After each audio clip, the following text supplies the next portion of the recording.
del fútbol. Pero yo, por ejemplo, no. Yo esporádicamente, cada año, cada 2 años, cada vez que hay una salida, de pronto practico, no. Juego al fútbol. Es exactamente lo que pasa con el creyente. ¿Nosotros pecamos? Sí, pero no practicamos el pecado. Es diferente. O sea, no hay una constancia con lo que se hace. Nosotros podemos mentir, pero no somos mentirosos. ¿Podemos tomar algo que no nos corresponde? Normalmente sería por equivocación, pero nosotros no somos ladrones. Podemos engañar a alguien sin quererlo, pero no somos engañadores. No practicamos el pecado. Entonces tenemos hasta el momento 3 grandes pruebas para conocer si tú eres un verdadero hijo de Dios. Número 1, obediencia a sus mandamientos. Número 2, amor fraterno. Número 3, firmeza. Vamos con el número 4 y es la fe. Primera Juan 5, del 10 al 13.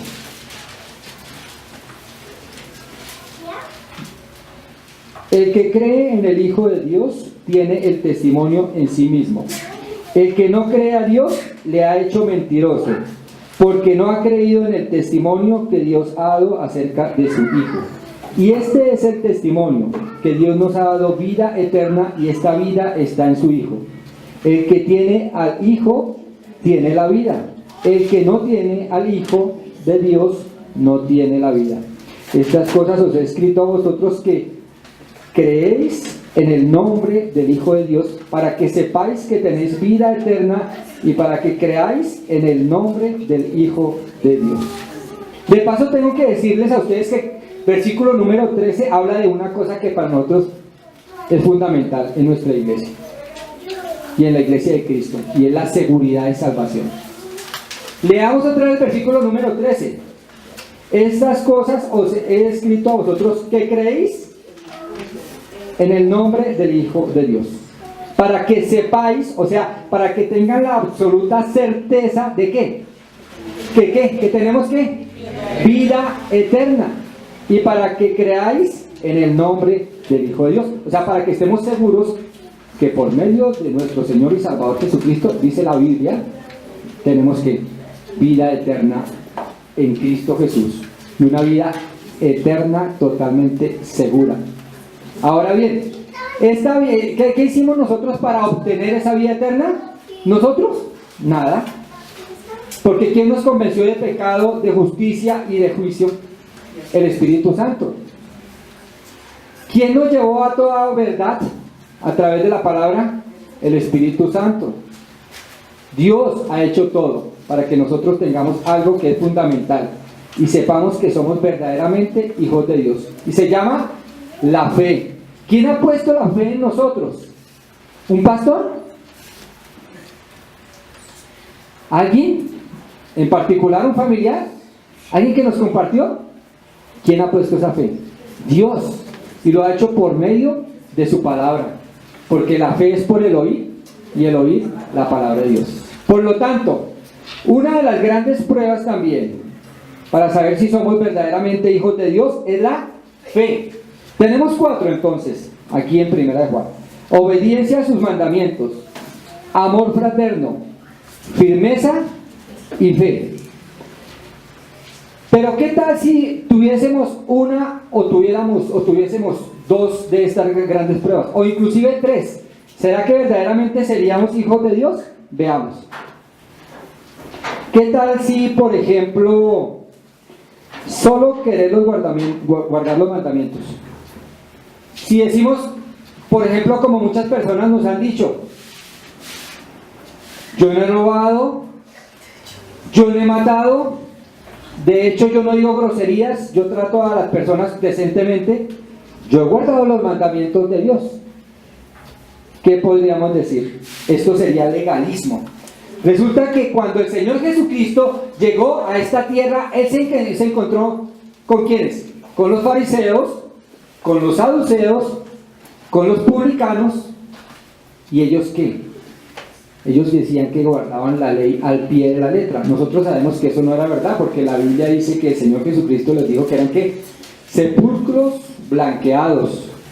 O sea, personas que aparentemente tenían una fachada, pero su corazón estaba muy lejos de Dios. Las personas que dicen guardar solamente sus mandamientos y que por eso Dios les tiene una morada eterna, no están en lo cierto. Solamente guardar los mandamientos de Dios, eso se llama legalismo. Una persona puede tener una fachada muy bonita. De hecho, la Biblia dice que muchos en este último tiempo tendrán apariencia de piedad, pero negarán la eficacia de esta con sus vidas, con sus actos. Apariencia de piedad, pero negarán que son hijos de Dios con sus propias vidas, porque sus vidas no son coherentes con lo que aparentemente ellos han guardado. Sus mandamientos aparentemente los han guardado, pero resulta que su vida no es coherente, y eso se llama legalismo. Solamente la obediencia a los mandamientos no indica que somos verdaderos hijos de Dios. Pero ¿qué tal? Tomemos el segundo, amor fraterno. Solo demostrar amor fraterno, ¿qué podría ser? Podría ser una amistad. Yo considero que en el mundo hay personas que tienen muy bonitas amistades o muy buenas amistades. De verdad que sí. Amistades genuinas. Uno no puede cuestionar una amistad entre las personas que no sean creyentes si es una bonita amistad. Uno no lo puede cuestionar, ¿de acuerdo? Pero la pregunta es, ¿solo el amor fraterno o el amor entre hermanos es una señal de que somos verdaderamente hijos de Dios?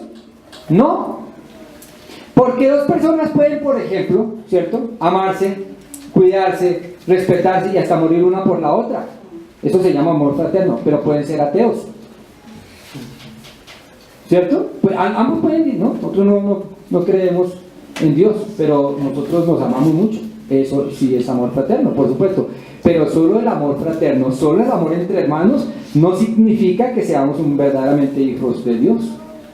Ese solo hecho no te hace un hijo de Dios. Tú en la iglesia, por ejemplo, en la congregación puedes ser una muy buena persona. Puedes hacer muchas cosas. De hecho, si ustedes se ponen a pensar, en esta congregación durante todos estos años han pasado personas que sirvieron, que nos amaron y a los cuales nosotros amamos. Pero nosotros sabemos que no eran hijos de Dios. ¿Sirvieron? Sí, sirvieron. ¿Lo hicieron con amor? Lo hicieron con amor. ¿Nos mostraron su amor, su cariño, su amistad?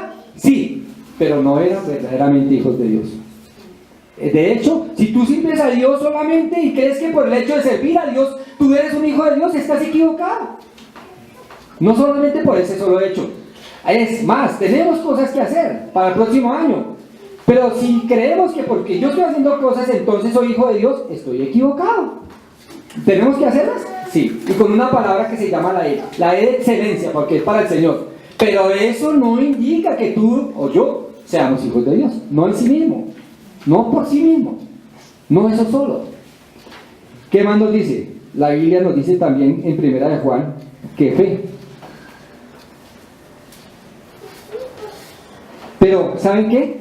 Solo fe, sin lo anterior, sin la obediencia a los mandamientos de Dios, sin un amor fraterno y sin una firmeza, solo eso, si decimos que tenemos fe y no tenemos lo anterior, la Biblia dice que somos ¿qué?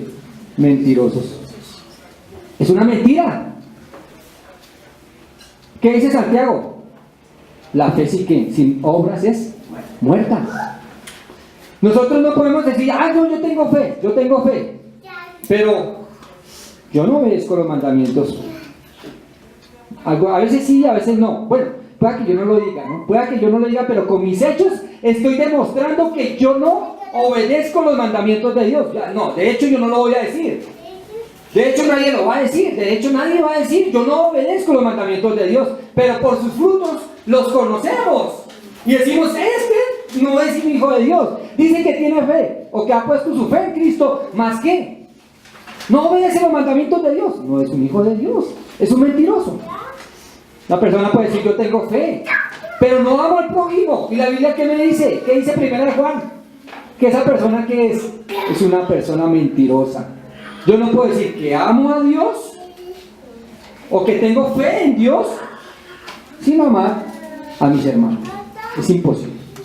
También puedo decir que tengo fe, pero yo no tengo la firmeza de decirle no al pecado, y el pecado ya se enseñorea de mí cada rato, y yo practico el pecado. Y pueda que no sean pecados grandes, como decimos nosotros, o pecados pequeños. Pero practico un pecado. No hay firmeza sobre lo que yo creo. Y la Biblia dice que si yo practico un pecado, ¿qué dice? No soy un hijo de Dios. Peco, sí voy a pecar. Pero si practico un pecado, la Biblia me dice que no soy un hijo de Dios. Por lo tanto, las 4 grandes pruebas para conocer un verdadero hijo de Dios, tienen que estar unidas. No pueden estar separadas. Por lo tanto, nosotros tenemos que evaluar 4 cosas fundamentales que nos enseñó Primera de Juan. Número 1, obediencia a sus mandamientos. Número 2, amor fraterno. Número 3, firmeza. Y número 4, la fe. Fundamentalmente, estas 4 cosas indican si verdaderamente somos hijos de Dios o no. Hay un versículo, ya un poco al margen de estas cosas, que de pronto usted lo tiene un poco inquieto. Y la Biblia dice que hay pecado de muerte. Vamos a leer el versículo número 16. Si alguno viere a su hermano cometer pecado que no sea de muerte, pedirá, y Dios le dará vida. Esto es para los que cometen pecado que no sea de muerte. Hay pecado de muerte por el cual yo no digo que se pida. ¿Ustedes habían leído este versículo? ¿No se habían preguntado cuál será el pecado de muerte por el cual dice Juan, yo digo, no se pida? La Biblia dice que Dios, que si confesamos nuestros pecados, Él es fiel y justo para perdonarnos y limpiarnos de toda maldad. ¿Estamos de acuerdo? También dice que Él vino en propiciación por todos nuestros pecados. ¿Estamos de acuerdo?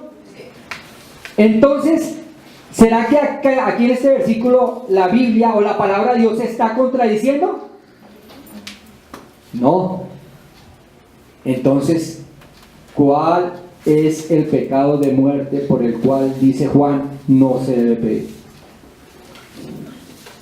Hay un versículo, yo no me acuerdo, donde dice que la blasfemia contra el Espíritu Santo.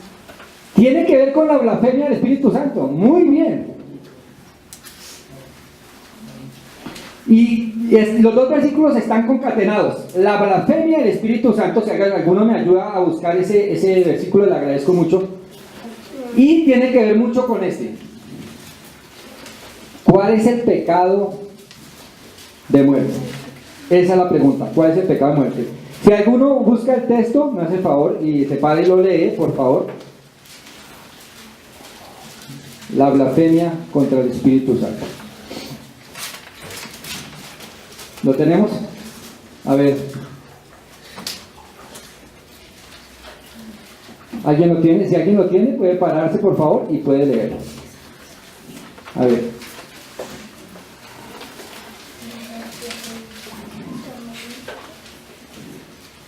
¿Lo tienes, Joan? ¿Sí? Listo. Levántate y lo lees en voz alta. Léelo. Mateo 12:31. Tiene que ver con eso. Por tanto os digo, todo pecado y blasfemia será perdonado a los hombres, mas la blasfemia contra el Espíritu no será perdonada. Listo. ¿Quién está hablando ahí? Yo tengo... ¿Quién está hablando? Jesucristo. Ese es Mateo 12:31 es. ¿Tienes otro versículo? Sí. Otra versión. Lucas 12:10. Ah, bueno, Lucas 12:10. Esa es otra versión de Lucas. ¿Qué dice Lucas 12:10? Que es lo mismo. Dice, a todo aquel que dijere alguna palabra contra el Hijo del Hombre le será perdonado, pero Eso. al que blasfemare Contra contra el el Espíritu Santo no le será perdonado. Muy bien. Muchas gracias. Blasfemia contra el Espíritu Santo no será perdonada. Tiene que ver mucho lo que dice Primera de Juan, el pecado de muerte. ¿Cuál es la blasfemia contra el Espíritu Santo y cuál es el pecado de muerte? ¿Qué tiene que ver uno con el otro? Son exactamente lo mismo. Veamos. Veamos. Sí, gracias, Lucy. Exactamente, ¿qué hace el Espíritu Santo en un no creyente? Inicialmente, ¿Lo convence de qué? De pecado, de justicia y de juicio. La pregunta es sencilla. ¿El Espíritu Santo hace eso con todos los seres humanos o con algunos? Con sus hijos. Con todos. La Biblia que dice que el Señor quiere que ninguno perezca, sino que todos procedan al arrepentimiento. La obra de convencer de pecado, de justicia y de juicio es la obra de ¿quién? Del Espíritu Santo.